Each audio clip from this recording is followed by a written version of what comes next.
Welcome to Entrepreneurs International Network, where entrepreneurs learn, network, and grow. I'm Roger Killen, the organizer.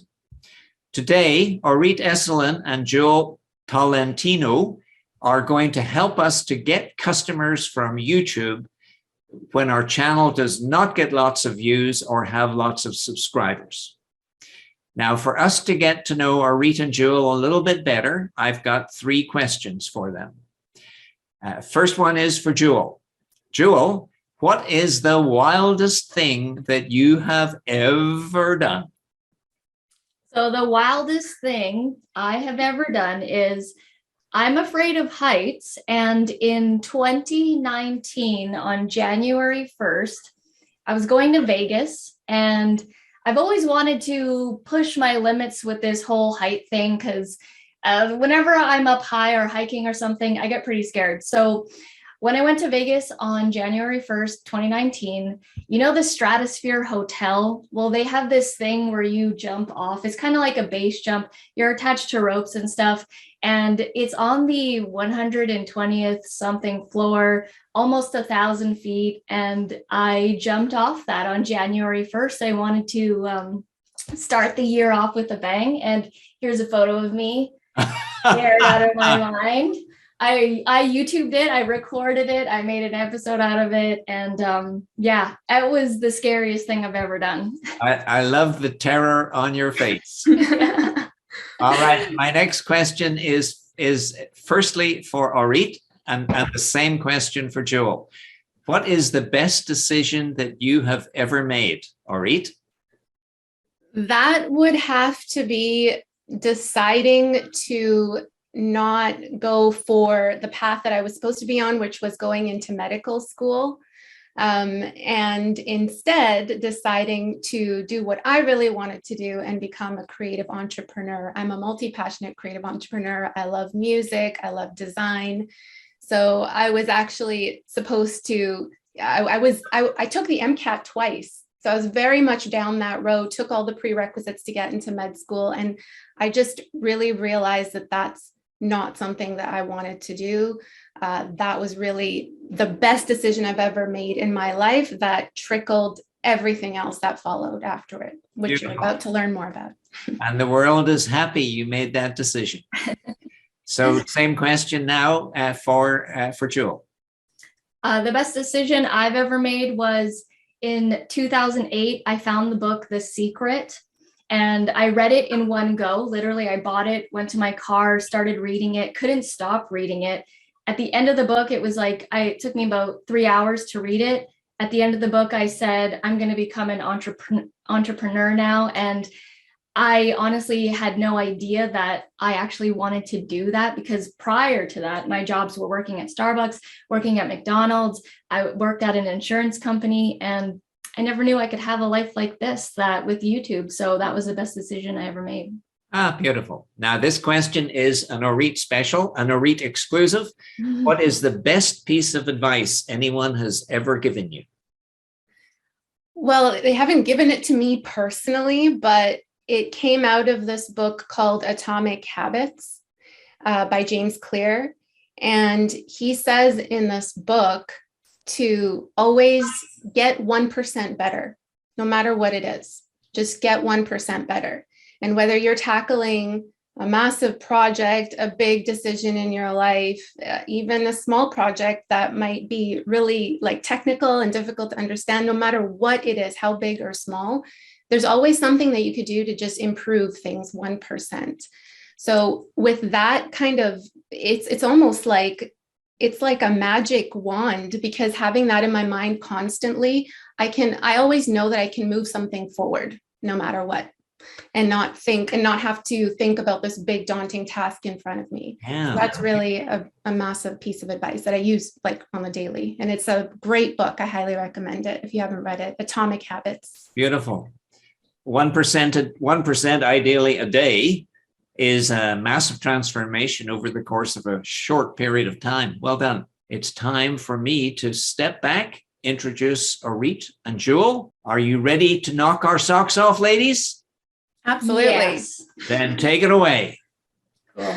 Awesome. Thank you, Roger. Well, welcome everybody. My name is Oreet. O-R-E-E-T is a way that you can remember it. And this right here is Jewel. Hey, everybody. And today we want to show you how much of a gold mine YouTube can be for your business and getting you customers and getting you new revenue, new business, and creating leverage for your business in terms of your own time, which you'll see how that all unfolds. And I heard some of you have already YouTube channels, or maybe you're just kind of curious about YouTube. Maybe you have a channel that's not really doing much for you and you know you can be doing more with it and you want to be more consistent with it.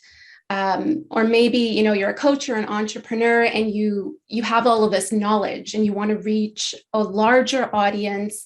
You want to get more traffic to your products and services. We all have different goals for what we want our channel to do for us. So that is really key to remember, is to ask yourself, if you do have a YouTube channel, what do you want your YouTube channel to do for you? And I want to let you know that you are in the right place. And for the next 45 minutes, 50 minutes or so, this is going to be worth your time. And we're really excited to reveal exactly what we did with our YouTube channel to go from 0 to 5 figures a month in our business. This is what allowed us to go full time in our business. And we do this full time. So your takeaway is we're going to talk about 4 key focus areas that will turn your YouTube channel into a profitable channel. Now, I say 4 key focus areas because there's so many different things you can be doing on YouTube, right? It's this daunting, overwhelming project that you got filming the video, you have planning it, you have end screens and thumbnails, and you know, there's so many different things to do. But if you know what to focus on, your time and effort can really output significant results. So the truth is, you don't need to know how to do everything on YouTube. You just need to know what to do that matters most. And we're all about efficiency here and working smarter, not harder, creating systems, creating leverage, and doing things in a manageable way. So I'm going to show you what those 4 key focus areas are, and we're going to talk a little bit about both of them. Make sure you have a notepad ready or come back, watch the recording, because there's going to be a ton of stuff in here. So right off the bat, I want to get this out of the way because I know some people are thinking this. YouTube is not saturated. Yes, there are billions of videos on the platform, but it's not saturated. And I say that because we've seen this time and time again, that no matter how much competition you have, it really, I mean, it becomes insignificant when you think about it, because you are on video. And just by you presenting yourself, explaining things in a certain way, people are going to vibe with your personality and your energy entirely different than this other person over here, even though you're explaining the exact same things. And you also don't need to go viral or have a big audience to see significant results. We've seen some of our course students and our YouTube coaching clients create a ton of revenue, even from, you know, less than 1,000 subscribers on their channel, or even less than 100 views on their videos. So let's first start off by introducing a little bit about us. And this is our YouTube channel. Jill will tell you a little bit about our backstory. Yep. So we're essetinomedia, and I'm Jewel. This is Oreet, and we're best friends from high school. So we've known each other since we were like 12 or 13 years old. Back then, I didn't even know how to pronounce Oreet's name. I would just say, hey, as most people do. Want to go to the cafeteria, get some chips or something. But anyways, we went to high school, have known each other since grade 8 to grade 12. And we were kind of living these scripted lives. So my parents wanted me to become a Filipino nurse, and Oreet's parents wanted her to become a Jewish doctor. And those are real stereotypes. And we were kind of going on those paths. And after high school, as I previously mentioned, I found the book The Secret in 2008. So after high school, I was just kind of mulling around life, taking different jobs, working at McDonald's, working at Starbucks, until I found that book. And honestly, that's what started everything. When I read that book, I was telling Oreet, I'm like, hey, let's become entrepreneurs. I had no idea what kind of entrepreneur I wanted to become. In fact, our first business idea was to become a greeting card company, because at the time in high school, I was only good at art. Like I took like sculpting or photography in high school, and made greeting cards. So we just said, hey, let's start a greeting card company. Obviously, that didn't pan out. And we started that in 2009. And from 2009 to 2015, we were doing a whole bunch of different things, trying to find our footing, trying to find our way, trying to find the thing that worked for us. And in 2015, it was YouTube. And we realized that we like video, we like the whole system, the interaction with everyone. And that's pretty much how our YouTube journey got started. Yeah, and three years after, so we took YouTube seriously in 2015. 3 years after being serious with the channel, uploading consistently and doing some of the things that you'll learn about, we went full time into this business. We were, before the channel, doing web design services and a few other things as well. Just basically whatever we learned, we would help other people who wanted those things. And then we leveraged our knowledge, all of this knowledge that we had, in the form of video. And Essetinomedia is all about, we have content that is all under the umbrella of helping you create profitable content, create an online business that works for you. So that involves social media tutorials, that involves, video editing tutorials, talking about business tools, even just telling our stories, mindset stuff. We'll throw up a vlog here and there, just like Jules' stratosphere jump. So it's really like, it's a reflection of us and our brand. And right now we have over 45,000 subscribers, but I want to, and I don't know if you can see this on the recording if you're watching on YouTube, but I want to point your attention to some of these views on the video. So there's this one video here that has 197 views. There's another one that has 98, another one 110, 117. So that's not that much, right? That's not that many views. And I'm pointing this out because most people, they look at these views and they're like, oh, like, what's the point? What's the point of doing this channel? That person's not making any money, or, oh, they bought their subscribers. The ratio doesn't make sense, right? But there's just so many things going on that people don't understand behind the scenes. These views that are coming to our channel are from non-subscribers. Most of the time when, if you have like a trending or vlog type channel, you're doing viral videos, you're trying to do that whole game, your views are mainly going to come from subscribers upon releasing a video. So you're going to shoot up in those initial views. With us, it doesn't work that way, because what we do is we release tutorial-based, education-based videos for the most part.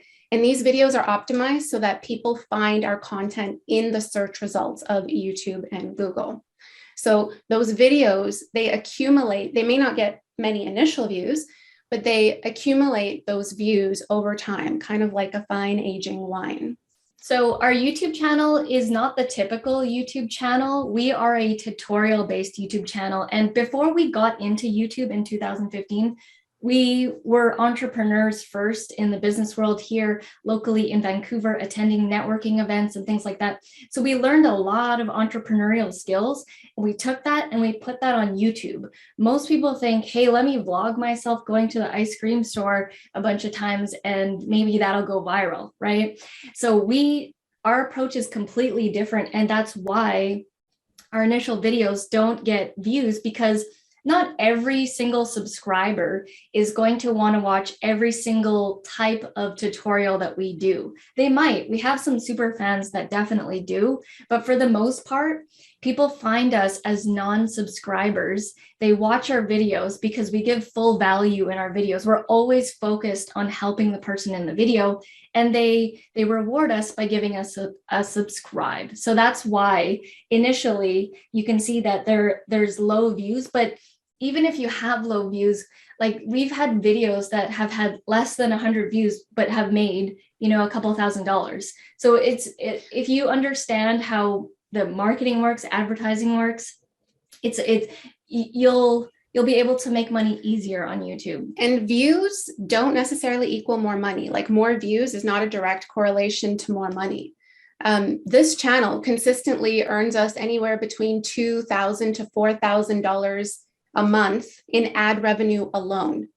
And when you add that to the other revenue streams that we built into the channel, which again, we'll talk about that in a little bit here, that's where we come up with the 5 figures a month, which just kind of fluctuates like that, but it's consistently at that. Are you open for a couple of questions? Yeah. Sure. Yeah. Let's do All it. right. The first question is from Diane Ralston. I've looked at some of their videos, that's your videos, which are great. I'm curious as to what you used to record the screen share and circle video of yourselves. So that is a video editing software called Camtasia. And the reason why I use it and why I recommend it is because it's very user-friendly to use. A lot of entrepreneurs, online teachers use Camtasia. You can use, Adobe Premiere, Final Cut Pro, and all that kind of stuff, but it has like crazy features, right? I mean, people edit movies on that, but Camtasia is super user-friendly, and I do tutorials on Camtasia pretty much every Wednesday, and I teach people how to edit on Camtasia. Great. And Shanice wants to know, what does it mean to optimize a video? Optimize a video. Yeah. So optimizing a video basically means optimizing it for the search engines so that when someone types something into the search, we want your video to come up if it's on that similar topic. So I'll talk about that. Those are in some of the upcoming slides. So we'll talk about that a little bit more. And it's a Camtasia. So Camtasia. Yeah, I'll put it in the chat. There you go. Yeah, and optimizing basically means your titles, tags, descriptions, and YouTube thumbnail. Jason wants to know, how many subscribers do you need on your channel to monetize your videos? 1,000 subscribers and 4,000 watch hours to be monetized by YouTube and / Google, but you can make money from your channel at any subscriber number. You can have less than 1,000 subscribers to earn money as a small channel. And we'll talk about these revenue streams. That's actually coming up in the next few slides. And Wanda wants to know, how do you suggest getting to 1,000 subscribers and 4,000 watch hours so the channel can start monetizing? That's with YouTube SEO. So that's how we've grown our channel, is through organic search. We like to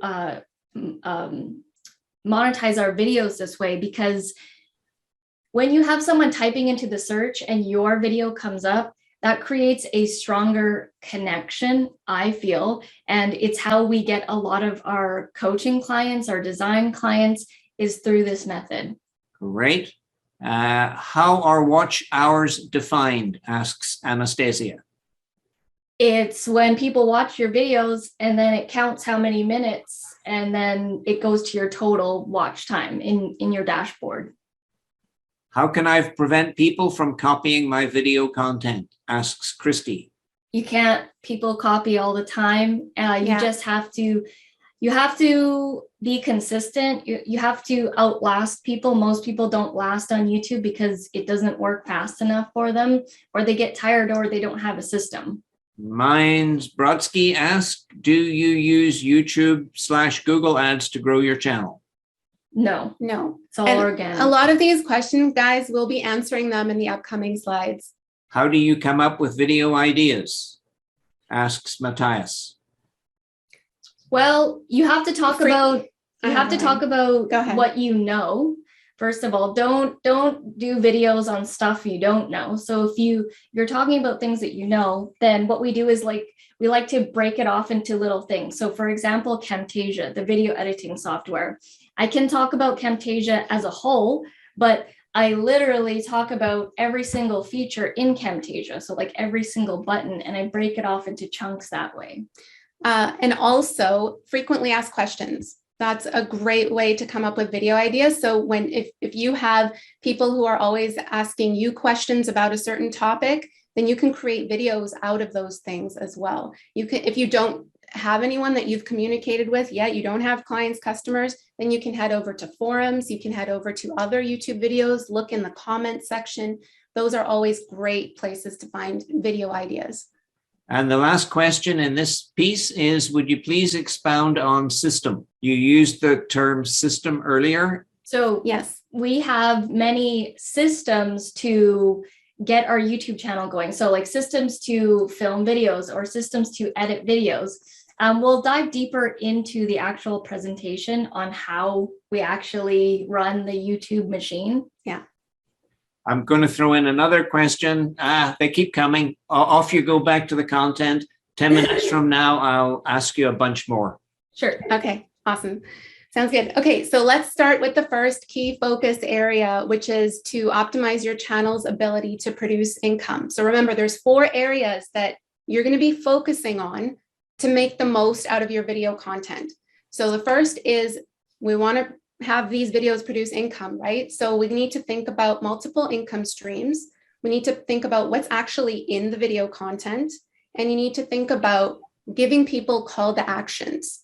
So when I say call to actions, it's actually telling people in the video to head down to the description, to click on your link, or to let them know that you have a related video. If they enjoyed this one, they can watch the following video and you'll link to that in the description.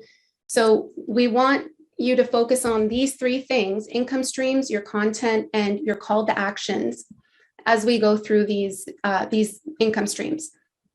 So the first one we touched upon it, the ad revenue. So this is YouTube's way of providing or giving money back to their creators. And when you hit 1,000 subscribers and 4,000 watch hours, you're going to get monetized by YouTube, which basically means you're able to join their partner program and earn ad revenue on your videos. And so just looking at this one income stream, ad revenue, you can see here that I took the screenshot in February. So last 28 days. So this is the month of February, $2,073.58. This is in US revenue. So that's US more dollars. like 2,500 to close to 3,000, depending on what's happening. Yeah, and the monthly estimated revenue, you could see here, it's consistent: 2,300, 2,400, 2,400, 1,900. So all of these things, I'm showing this to you because some people don't believe that you're able to earn from the ad revenue, because most people think, oh, it's just cents, right? You're just earning a tiny amount, but tiny adds up. And it's funny because a lot of other YouTubers say that ad revenue is peanuts compared to other revenue streams or other ways that you can make money, which it can be, is true. Comparatively, you can earn a lot more revenue selling your products and services from your videos. But $2,000 to $4,000 a month from ad revenue is not peanuts. And guys, we don't have a single viral video on the channel. We really don't. And we're not even niched down, right? You saw we create videos on multiple topics, talking about different things, but it's under that umbrella of creating profitable content, helping entrepreneurs grow their business online. So, and the other thing I was just going to say, and during the beginning parts of the pandemic, our Google ad revenue went up to like 5,000. It was crazy because everybody was online, right? Everybody was just trying to figure out what was happening. And yeah, there were months where it was like 5,000 in Google ad revenue. And that's not like, yeah, it is not peanuts when you're getting that. And, you know, we're in a highly competitive market, social media marketing, right? And tutorials for entrepreneurs. So I want to point this out because I want you to see that more views does not necessarily equal more ad revenue or any other type of revenue for that case. So we're going to talk about some of the other revenue streams as well, regardless of whether you're monetized yet. So even if you don't have the 1,000 subscribers, you haven't reached this monetization program, you can make money without ad revenue. And regardless, your goal should be to maximize your revenue wherever you're currently at. So here are some of the other revenue streams that you can build in. That this is what we have in our channel, but there's other ones too. But just to give you an idea for our channel, so we have active revenue streams, meaning these are our services that we provide. So we do tell people to, if they find this YouTube tutorial helpful, right? This is a video on our channel, and you would like more one-on-one help, we do offer YouTube coaching. Head down to the description below. We also offer design and branding services. So I sometimes do design tutorials on the channel because it's part of content creation. So we offer that. There's course implementation. And then there's these other passive, so these active is whatever product or service you offer in your business, right? And then there's these other passive income streams, meaning they're digital products for the most part. Online courses that we've created. We've packaged our knowledge into an online course. Affiliate commission. So if you don't have your own product or service, but you really find other people's products or services helpful, maybe you use certain tools, certain softwares, certain gear. It could be anything, right? It doesn't just have to be like tech stuff. Then you can talk about that product and how it's helped you, how it's benefited you, and link to that in the description where people can get it. And you will earn a small commission off of that. But again, remember, tiny adds up, right? And live streaming is also a way of earning. You actually get donations when you're live streaming. You know, if you're providing a ton of value and you're sharing absolutely everything with, sharing your knowledge with other people, people will support you. They love to support you. You're probably looking at this and you're like, how the heck do I build out so many income streams? You know, I can barely stay afloat with just releasing one video on the channel, which, by the way, we'll talk about consistency as well. I'll share our system with you and how we stay consistent on the channel. And, you know, plus you got to service clients on top of everything else. And so to that, I just want to say that, you know, you don't have to have all of these revenue streams. You can do really well with just one or two of these. And we actually have a client of ours, a YouTube client of ours, who did just that. Yeah, so these are we manage their YouTube channel. They're called Investor Life, and they are real estate investors from Edmonton, Alberta. And we run their YouTube channel. And the crazy thing is they do live streams every Tuesday. They're actually probably live streaming right now as well, yeah, on their channel. And I extract footage, repurpose footage from their live stream. So they do about an hour live stream on their channel, and they don't even really film designated videos for their channel. I just like pick little pieces from their like clips, you know, from their live stream, and then do the thumbnail and do the SEO and stuff, search engine optimization, and put it up on their channel. And as you can see, they have less than 2,000. They're at like 1,800 subscribers. Also, their videos right now get less than 100 views. But here's the cool thing is they made a $10,000 sale on one of their videos, because what they do is they provide amazing knowledge about real estate investing. And then down in the description, which is the moneymaker, they put a link to their Facebook group. And this Facebook group is where they get people into doing free boot camps and things like that. And they managed to make a $10,000 sale, which is a 1-year thing to their program. So they have a real estate investing program, and it costs $10,000 a year. And they were so happy when it came from YouTube, because they too were like, oh, how can we make sales on YouTube? You know, we don't really create videos and things like that. We explained, you know, the system to them, and now they love it. They love their YouTube channel. And it's just from repurposing their content that they were good at, or they are good at, but they're more used to releasing these other pieces of content on Facebook, right? So it's repurposing it and putting it on YouTube. So you could do something like that. And they're not even monetized yet. Yeah. You know, they haven't reached their 1,000 subscriber or the 4,000 watch hours. They're at like 3,400. So they still have like 600 more hours to go. So what's happening? Like, why did that video make the $10,000 sale, right? What is the money-making thing behind all of this? It's your content. It's your video. Because, and I like to call it triple threat content, because this is what your video does, is it establishes trust, because you're providing value. And I know a lot of people say that, but value essentially means you're educating, you're inspiring, you're motivating, you're, maybe giving the viewer a different perspective or a new way to think about a certain topic. So all of these things establish trust because you're creating a video on a certain topic. And if you're optimizing it for the search engines, then you're going to be attracting the right viewer because they were looking for that piece of content. So your video is almost like pre-qualifying your viewers because your viewers become your ideal buyers in a sense. You're creating content around problems that they deal with, challenges, how to do certain things. It could be a broad overview on a certain, I'm sure you guys have seen 5 tips on this specific topic, right? This is why we love tutorial videos, Or very because specific. Yeah. someone's typing in a specific question, we create a video answering that specific question, and you help them out for free. And if they like your personality, they'll go to the description, they'll click on your links, they'll buy your course, they'll follow you, so that's kind of the system. Yeah. And of course, we want to have our call to actions there. And that's where the description comes in of your video.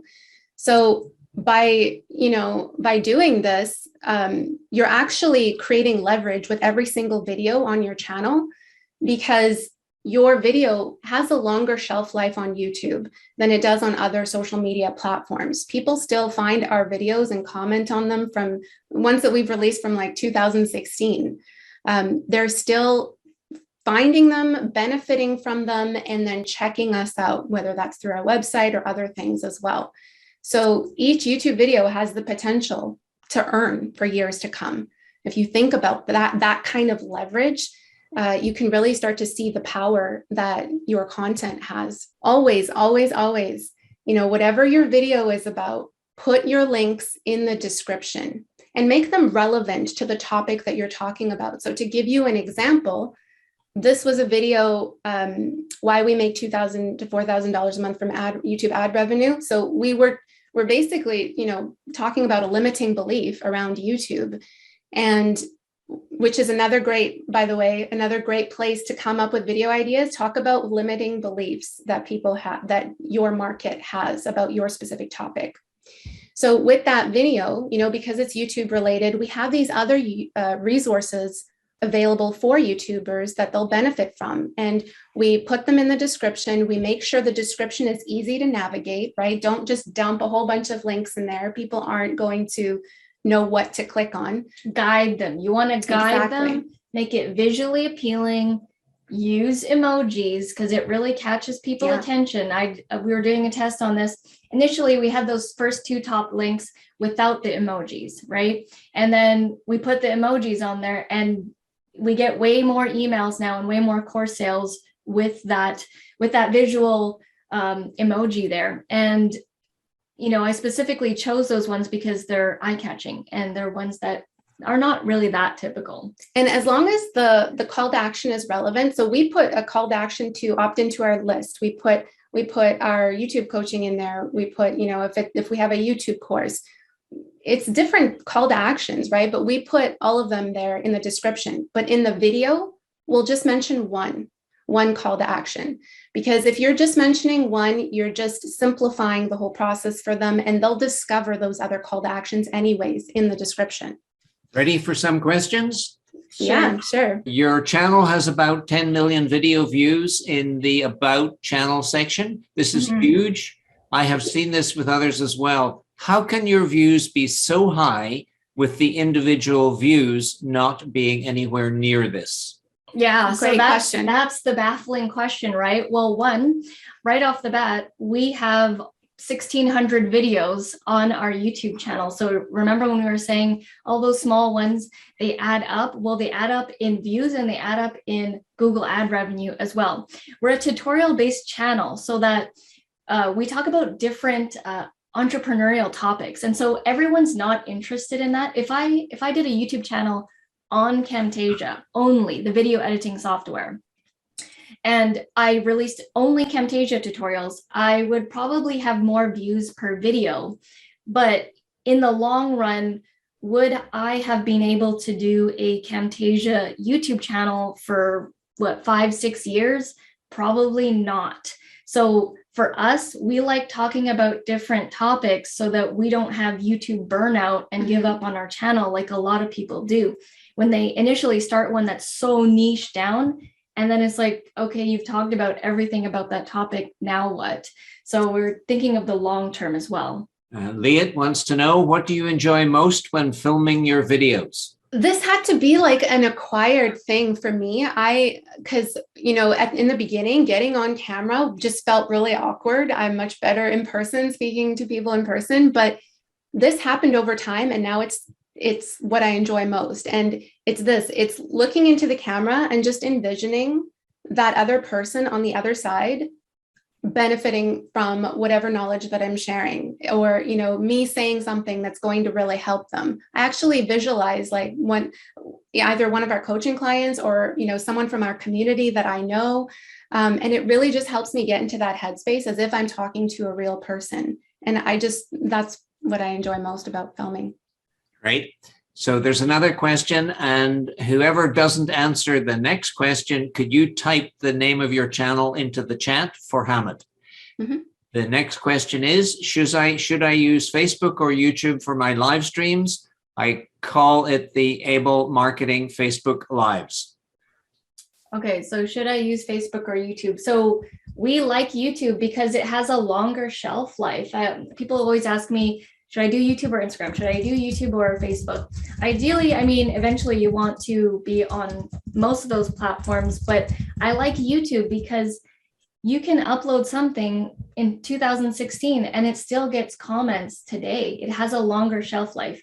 Typically on Facebook, once it happens, maybe it'll last a week.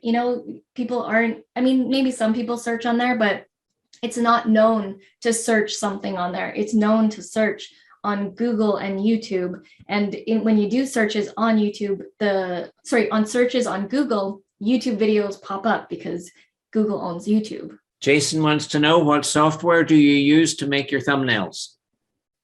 I design my thumbnails in Photoshop. But if you don't know Photoshop, you can use PowerPoint or Canva.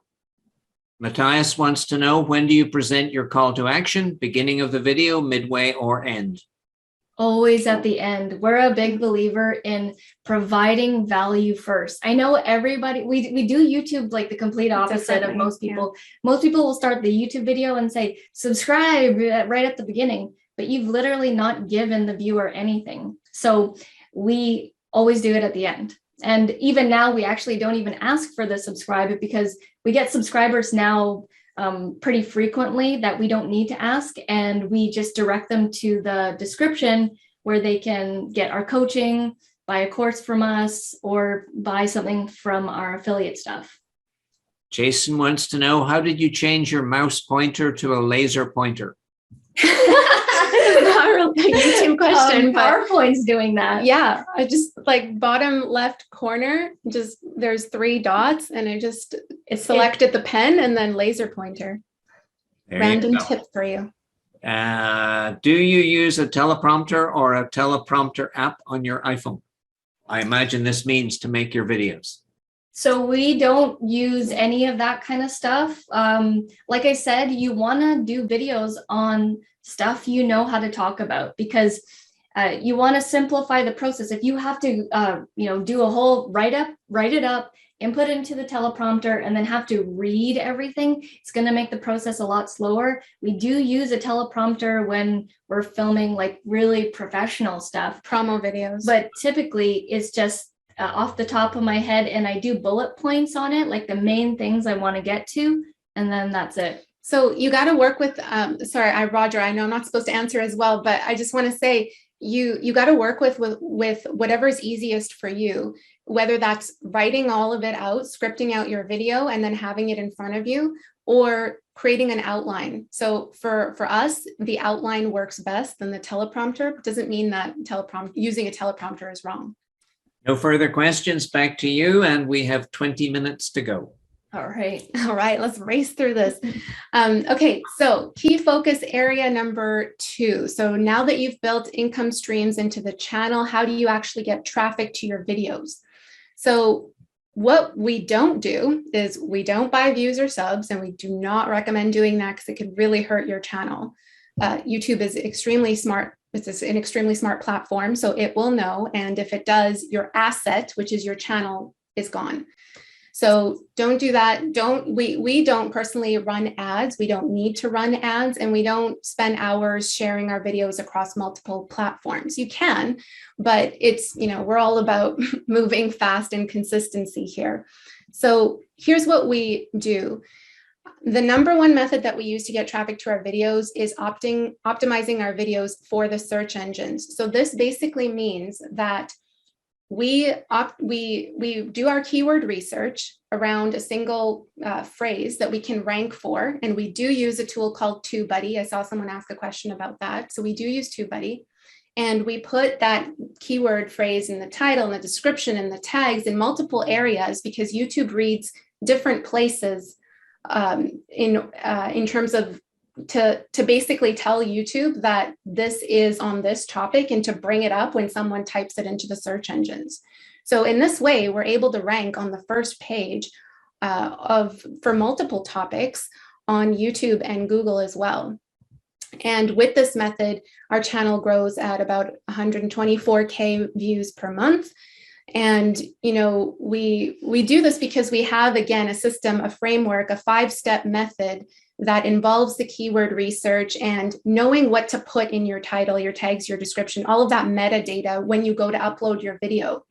So, and this can be done in like less than 20 minutes. So I know a lot of people hear SEO, search engine optimization, and they think it's quite daunting, but you don't need to be technologically savvy, because we have tools like TubeBuddy that if you know how to use it properly, it can really work to your advantage.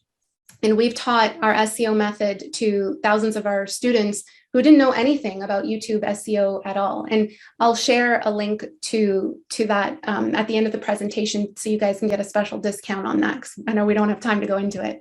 But really quickly, Roland, he, retired outdoorsman, handyman from Ontario, Canada, didn't know anything about SEO. Yeah, so he has a Fix-It channel. So he lives out like on an acreage type thing and in Ontario, and he used to work for General Motors for like many, many years, I think 20 plus years.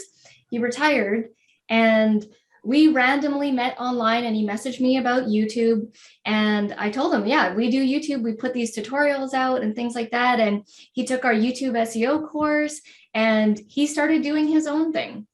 And he makes YouTube videos. Look, you can see there, he's making like a thing about a sink, like how to fix the drain in the sink. That video has made him a lot of Google ad revenue.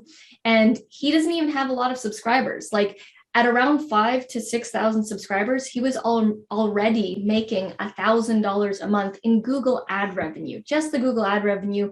He doesn't have any products or services. He's just a guy living out in the woods, just making videos, and he doesn't have courses or anything like that, but he's already doing $1,000 a month with our strategy. Yeah. And also doesn't do like paid ads or anything. So, just get really good at SEO, whether it's, using the 5-step method that we'll share with you at the end, or just doing your own research. This one thing can really help you get traffic consistently to your channel on an ongoing basis.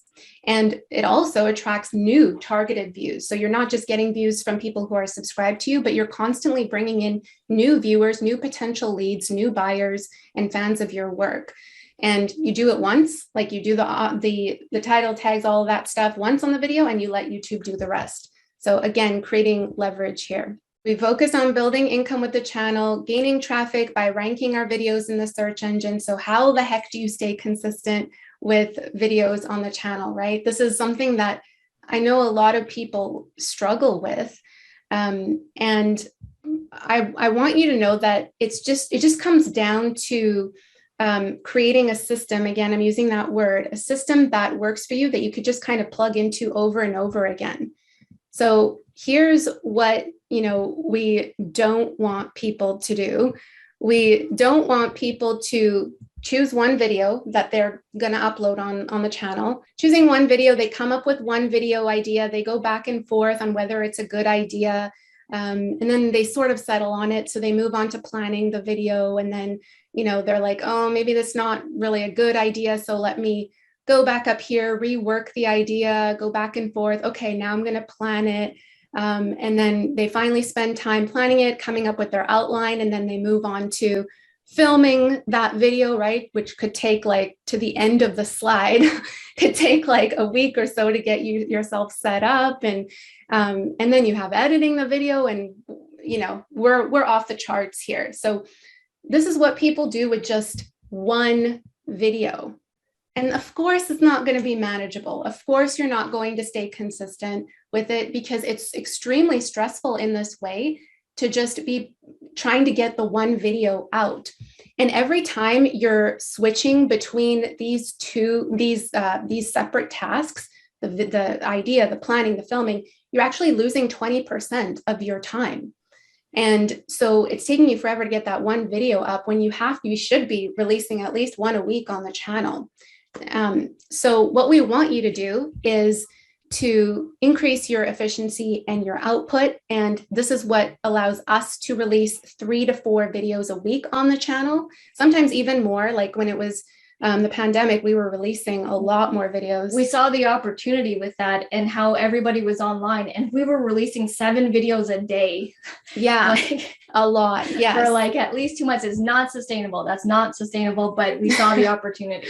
So this is how we do it.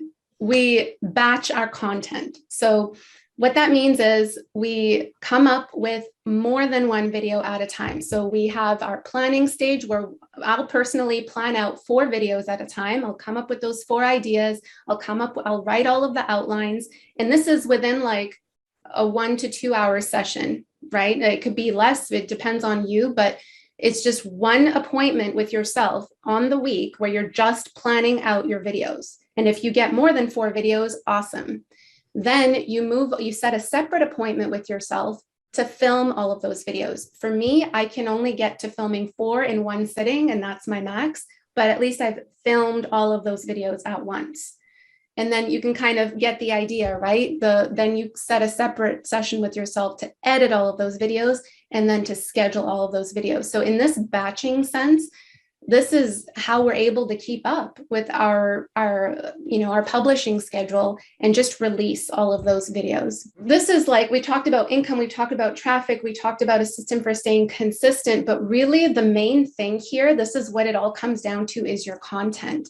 And this is another key focus area that we spend time in. And when I say profitable on the slide, create profitable content, it means providing value to the marketplace. So it doesn't necessarily mean something that earns you dollars. It means maybe you gain time from that content because you're finding you're explaining the same or answering the same question over and over again in your business. And it would be great to just create this one video on your channel. You can just send people there, right? So it might mean profitable in a sense of leveraging time, gaining subscribers, email opt-ins, you're building your authority. The video is creating leverage for you.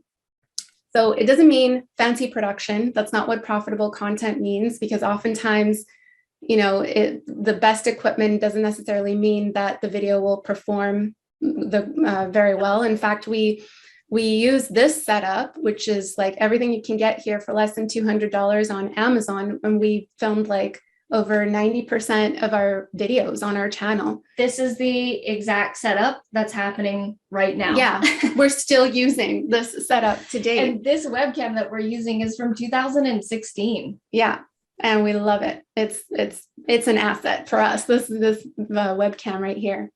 So what does profitable content mean? What we focus on is evergreen content.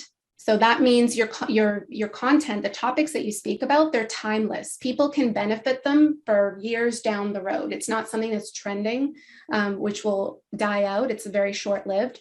So evergreen content, the triple threat stuff that we were talking about earlier. And whenever you see something that works, do more of it. Double down on what works. So a few examples for you is come up with some challenges, anything that your customers or clients struggle with, frequently asked questions. You could talk about client successes and use those as, stories. You could create story videos out of them. You could share your process or your work with others.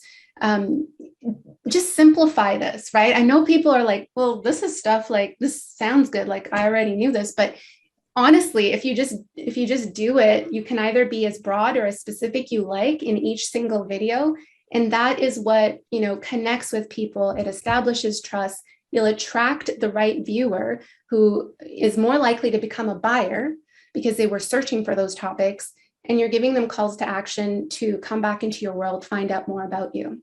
So doing that over and over and over again, right? This is just one video doing these three things, but your entire channel is made up of all these videos. So what you're doing here is you're building authority on a bigger scale, you're generating leads, you're generating revenue, because each video out there is your own personal sales and marketing person bringing people back into your world. A few questions. Okay, what's the name of the ring light that you use? Okay, it's a weird no-name brand. It's called UB Size. So I'll type that into the chat. Yeah. Okay, how long do you think videos should be on average? So we get that question all the time, and there is no specific length. The length that it needs to be is to get your point across without doing the fluff, okay? Always get to the point in your videos. Don't waste people's time. We have videos that are 1 to 2 minutes long that do well, and we have this video right here that is 20 minutes long, but has made 10,000 Canadian dollars. So it really doesn't matter as long as whatever you're talking about, you are getting to the point and you're giving the value in the video. How do you earn revenue through Google AdSense without running ads? So, when you watch YouTube videos and you see a commercial and it has to play before you watch the video, or if it plays for more than 30 seconds, or the banners that come up, that is part of the Google ad revenue program. And you make money when people watch the commercials. Do you recommend filming on phone, shorts, quick videos on YouTube? We personally don't do short form content like that because we prefer long form content, because we're wanting to create a connection with people. And I find that it needs to take more than 30 seconds or 50 seconds. So that's why we like doing the long form content. What camera are you using? I think Maria means what webcam are you using? It's the Logitech C930E webcam. No further questions. Back to you. Okay. Awesome. So yeah, really quickly, this is just one example of creating profitable content. We used to sell on Etsy, and our audience is creative entrepreneurs, right? Creators, entrepreneurs, coaches, that type of thing. So a lot of those people do sell on Etsy if you're an e-commerce based business. So I created a video on the cost of selling, of how much does it cost to sell on Etsy, because that was a frequently asked question. And it did really well. I put Paint, like the MS Paint program up. This was like 3 years ago, and just drew out an example of selling a t-shirt and explaining all of the fees involved in selling that t-shirt.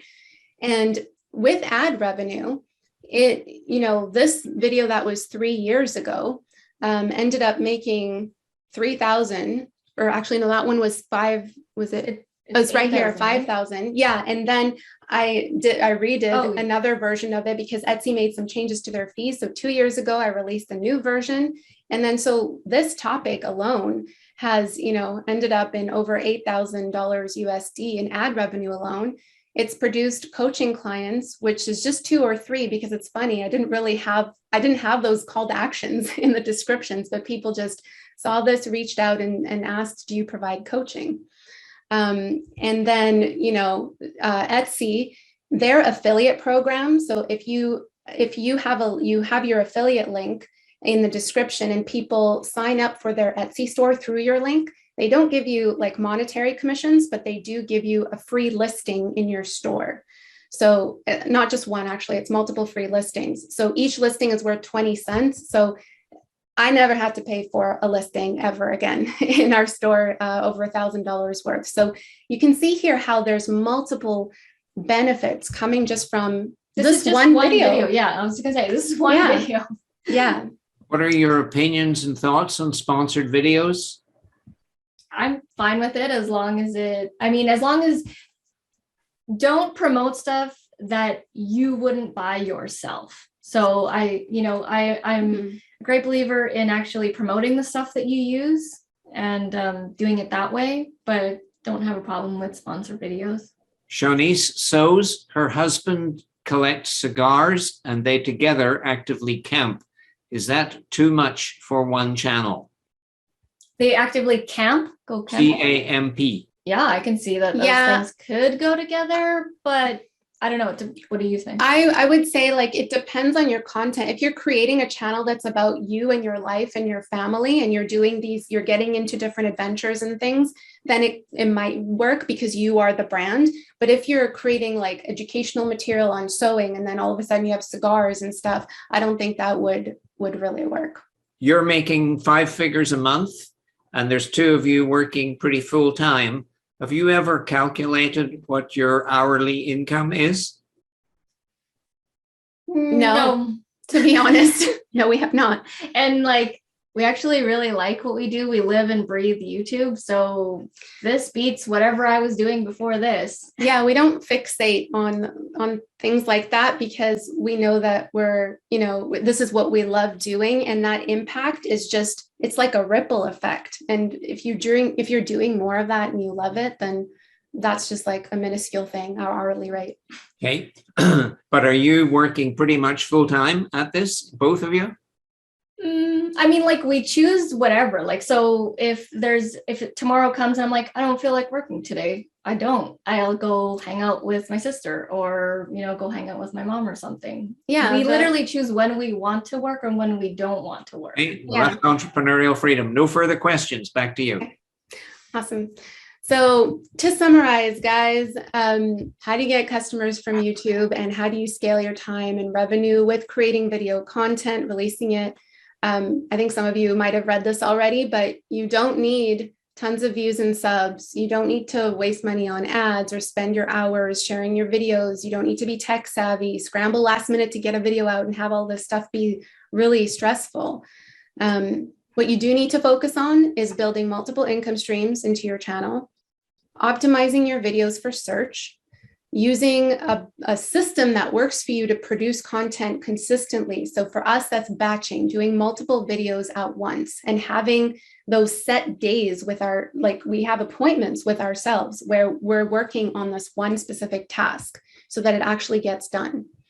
Creating quality content using evergreen videos that build trust, and mastering one of these areas at a time before moving on to the next. So, don't try to do all these things at once. If you haven't released your first video out on the channel, that is the first thing that you need to be focusing on, and just create that first video. Then create another. Then let's see how you can get more consistent and do the batching content system, right? So doing these mastering one of these at a time is going to be more manageable for you. So these are the pillars that we've talked about today, is systemizing and optimizing these 4 pillars. And if you want to know how to get started with implementing these more specifically, step-by-step instructions for your YouTube channel, we do have a resource available for you. It's called The Profitable Channel, and it walks you through step-by-step how to set up each of these pillars to create content, stay consistent, get traffic, and make more money from your channel, to create leverage with your channel so that you could start to generate monthly revenue and new business. So we share our entire 5-figure a month framework in this course. It's like, we haven't officially launched it yet. So what we want to do for you is give you a really special offer. You can go to theprofitablechannel.com, and instead of our pre-launch price, which we're going to be launching with $247 to start off with, but today you get it only for $147 if you're interested. So what you need to do is, if you see this as valuable, you really want to get into this, you want to create an asset out of your YouTube channel, then you could head to theprofitablechannel.com and use the coupon code at checkout, EIN 2022, and you'll be able to get that for $147. So thank you so much for your time. If you want to get in touch with us, just go to our website, essetinomedia.com. You could use our contact form there. I believe our contact information as well is in the meetup. So thank you very much, everybody. Well, thank you, Orit, and thank you, Jewel. You have covered from here to Sydney, Australia, and back again in terms of scope of your talk. And you have done so even under these unusual circumstances, virtually on time. You are amazing. Thank you so very much. We appreciate that. Thanks, Roger.